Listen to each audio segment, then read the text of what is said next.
राजकारणापासून ते राजकारणापर्यंत प्रत्येक घडामोडीवर बारीक नजर ठेवणारा तुमचा हक्काचा लोकल न्यूज प्लॅटफॉर्म ठाणे दर्पण, ठाण्याचं खरं प्रतिबिंब. मनमानी पद्धतीने काम केल्यावरून मुंबईप्रमाणे ठाण्यातील एक निवडणूक निर्णय अधिकारी वादाच्या भोवऱ्यात सापडलाय. उमेदवारी अर्ज पडताळणीसाठी सार्वजनिकरित्या उपलब्ध करून देण्यात हयगय करताना सत्ताधाऱ्यांचे उमेदवार बिनविरोध निवडून येण्यासाठी मदत केल्याच्या महाराष्ट्र नवनिर्माण सेनेच्या आरोपांची राज्य निवडणूक आयोगाने गंभीर दखल घेत या प्रकरणी पालिका निवडणूक निरीक्षक आणि महापालिका आयुक्तांकडून अहवाल मागवला आहे. ठाणे महापालिकेच्या वागळे स्टेट निवडणूक केंद्राच्या निवडणूक निर्णय अधिकारी वृषाली पाटील यांच्या कार्यपद्धतीवर मनसेने आक्षेप घेत त्यांच्यावर कारवाईची मागणी केली. या निवडणूक निर्णय अधिकाऱ्यांच्या अंतर्गत येणाऱ्या पालिका प्रभाग क्रमांक 16, 17 आणि 18 मधून शिवसेनेचे शिंदे गटाचे उमेदवार बिनविरोध निवडून आलेत. मात्र अर्ज छाननी आणि माघार घेण्याच्या प्रक्रियेत निवडणूक निर्णय अधिकारी यांनी नियमबाह्य काम केल्याचा आरोप मनसेचे ठाणे जिल्हा अध्यक्ष अविनाश जाधव यांनी केला आहे. जाधव यांनी सोमवारी राज्य निवडणूक आयुक्त दिनेश वाघमारे यांची भेट घेऊन निवडणूक निर्णय अधिकारी वृषाली पाटील यांच्यावर कारवाईची मागणी केली. उमेदवारांचे अर्ज पडताळणीसाठी सार्वजनिकरित्या दुपारी 3:30 वाजेपर्यंत उपलब्ध करण्यात आले नव्हते. हे पाटील यांनी स्वतः मान्य केले असून सत्ताधारी पक्षाच्या एकाही उमेदवाराचा अर्ज बाद झाला नाही आणि विरोधी पक्षातील एकही उमेदवार बिनविरोध निवडून आलेला नाही. हा सरळ भ्रष्ट मार्गाचा अवलंब असून मतदारांची घोर फसवणूक आहे. त्यामुळे अशा भ्रष्ट अधिकाऱ्याची तात्काळ हकालपट्टी करावी अशी मागणी जाधव यांनी निवडणूक आयुक्तांकडे केली. तसे ठाण्यामधील बिनविरोध निवडून आलेल्या सर्व घटनाक्रमाचा लेखाजोखाही आयुक्तांसमोर मांडलाय. निवृत्त न्यायाधीश व उच्च पदस्थ पोलीस अधिकारी यांची संयुक्त समिती नेमून या प्रकरणाची सखोल चौकशी होईपर्यंत सर्व बिनविरोध उमेदवारांचे निकाल राखून ठेवण्याची मागणी जाधव यांनी केली.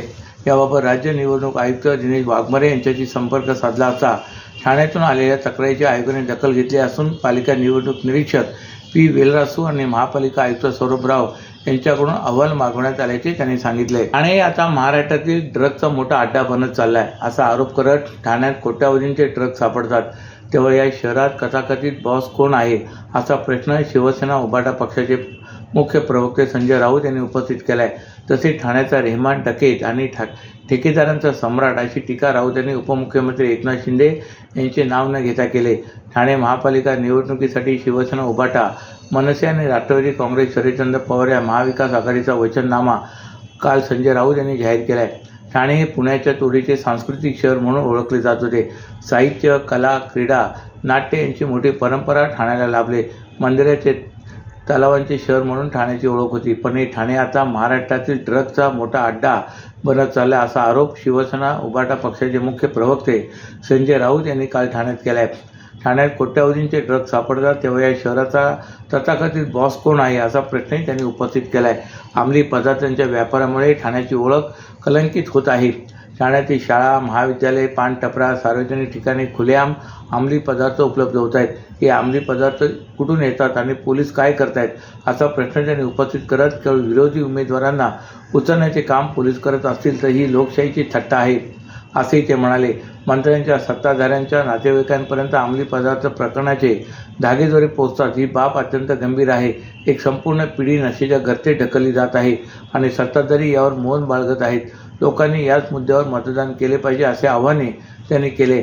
अंमली पदार्थांचा कारखाना सापडतो आणि त्या कारखान्याचे धागेदोरे राज्याच्या उपमुख्यमंत्र्यांच्या नातेवाईकांपर्यंत जातात तेव्हा प्रश्न उपस्थित होतो की ठाण्यात ड्रग्ज इतक्या मुबलक प्रमाणात खुलेआम मिळत असतील तर त्याचा तपास घरापर्यंत का जात नाही? पानटपरीवर, रस्त्यावर, समोरच्या चौकात संपूर्ण ठाणे शहरात ड्रग्ज मिळत असतील तर उपमुख्यमंत्री, आमदार बाकी सगळ्या विषयावर बोलतात पण एक पिढी नासवणाऱ्या अंमली पदार्थावर एक शब्द का नाही? ही केवळ राजकीय बाब नाही, ही ठाण्याच्या भवितव्याची गंभीर बाब आहे असेही ते म्हणाले. ठाणे महापालिका निवडणुकीनिमित्ताने काल रात्री उपमुख्यमंत्री एकनाथ शिंदे यांनी प्रचार रॅली काढली होती. या रॅलीमुळे सिडको, टेंबीनाका, कोर्टनाका, पाच पकाडी, नितीन कंपनीसह रॅलीच्या मार्गावर मोठ्या प्रमाणात वाहतूक कोंडी झाली होती. या कोंडीमुळे कामावून घरी परतणाऱ्या नागरिकांचे हाल झाले. महापालिका निवडणूक असल्याने उपमुख्यमंत्री एकनाथ शिंदे यांनी काल रात्री प्रचार रॅली काढली होती. ही रॅली सिडको येथे चेंदणी कोळीवाडा, राघोबा शंकर रोड येथून सुरू झाली. त्यानंतर टेंबीनाका, चंदनवाडी, सिद्धेश्वर तलाव, ज्ञानेश्वर नगर, शंकर मंदिर चौक, लोकमान्य नगर डेपो, भीमनगर, वर्तकनगर, मानपाडा, मनोरमानगर अशी निघाली होती. या रॅलीमध्ये शिंदे गट आणि भाजपचे पदाधिकारी, कार्यकर्ते मोठ्या संख्येने उपस्थित होते. अरुंद रस्ते, कार्यकर्त्यांची वाहने आणि गर्दी यामुळे या रॅली मार्गावर मोठ्या प्रमाणात कोंडी झाली. रात्री कामावून घरी परतणाऱ्या नोकरदारांना वाहतूक कोंडीमुळे मनस्ताप सहन करावा लागला. अवघ्या 10 ते 15 मिनिटाचे अंतर गाठण्यासाठी वाहन चालकांचा अर्धा तास व्यर्थ गेला. रॅली मार्गावरील वाहतूक कोंडी टाळण्यासाठी वाहन चालकांनी पर्यायी मार्ग निवडला, परंतु तिथेही वाहनांचा भार वाढून कोंडी झाली होती. सर्व नागरिकांना आवाहन करण्यात येत आहे की सध्या डासांमार्फत पसरणाऱ्या डेंग्यू या आजाराचा प्रसार रोखण्यासाठी प्रत्येकाने पुढीलप्रमाणे कार्यवाही करावी. डेंग्यू आजार एडिस इजिप्ती हा डास चावल्याने होतो. या डासांची पैदास साचलेल्या किंवा साचवलेल्या स्वच्छ पाण्यामध्ये होते. 8 दिवसांपेक्षा जास्त दिवस पाणी उघडे व साचून राहिल्यास त्यात डास अंडी घालतात. अंड्यांच्या अळ्या तयार होऊन पुढे डास तयार होतात.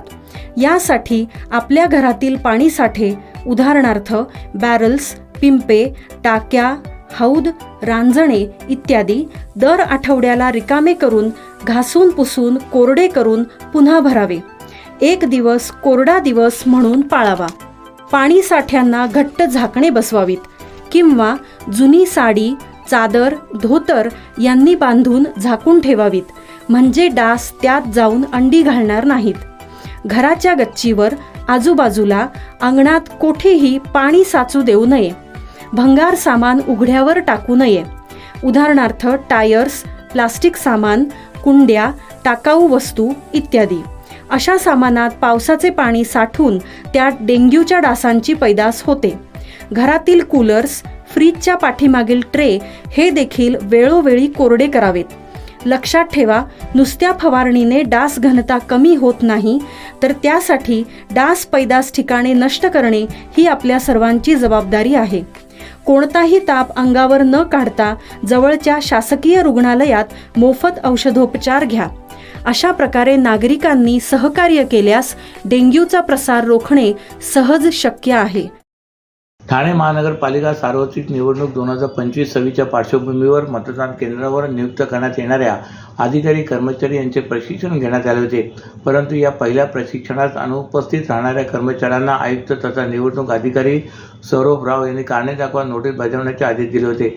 या नोटीसी प्राप्त होताच संबंधित कर्मचारी दुसऱ्या प्रशिक्षणाचे आदेश घेण्यासाठी महापालिकेत स्थापन करण्यात आलेल्या निवडणूक आस्थापना विभागात हजर झाले. निवडणूक प्रक्रिया सुरळीत, पारदर्शक व कायदेशीर पद्धतीने पार पाडण्यासाठी अधिकारी व कर्मचाऱ्यांचे प्रशिक्षण अत्यावश्यक असून पहिल्या टप्प्यातील प्रशिक्षण 27 ते 29 डिसेंबर 2025 या कालावधीत रामगणेश गडकरी रंगायतन व डॉक्टर काशीनाथ घाणेकर नाट्यगृह येथे आयोजित करण्यात आले होते. मात्र या पहिल्या प्रशिक्षणात काही कर्मचारी अनुपस्थित राहिल्याचे निदर्शनास आले होते.